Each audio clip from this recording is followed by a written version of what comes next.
உங்கள் வீட்டில் வந்து உங்கள் போர் வாட்ரு இல்லை மெட்ரோ வாட்டர்லேருந்து மண் வருது, தண்ணி ரொம்ப உப்பாக இருக்குது, ஹார்டாக இருக்குது அப்படின்னா இந்த வீடியோ சேவ் பண்ணி வச்சுக்கோங்க.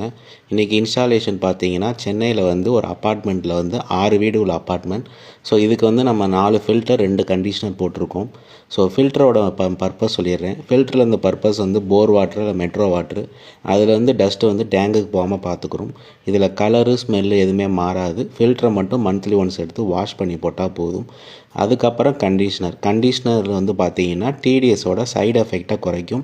பிஃபோர் ஆஃப்டர் டிடிஎஸ் மாறாது. நாங்கள் வாட்டரோட திக்னஸை குறைக்கும் போது உங்களுக்கு சோப் போட்டால் நல்லா ஃபோம் வரும். ஹீட்ரு, வாஷிங் மிஷின், இதெல்லாம் வந்து ஆர்ஓ மிஷின் எல்லாத்தையுமே இது பாதுகாக்கும். மெயின்டெனன்ஸ் பார்த்தீங்கன்னா ஃபில்டரை மட்டும் மந்த்லி ஒன்ஸ் எடுத்து வாஷ் பண்ணி போட்டால் போதும். ரீப்ளேஸ் பண்ண தேவையில்லை. 2 இயர்ஸ் கழித்து நீங்கள் மாற்றிக்கலாம். ஒரு பேக் வந்து 650. நம்ம ஆஃபீஸ் மதுரையில் இருக்குது, சென்னையில் இருக்குது. கால் பண்ணி புக்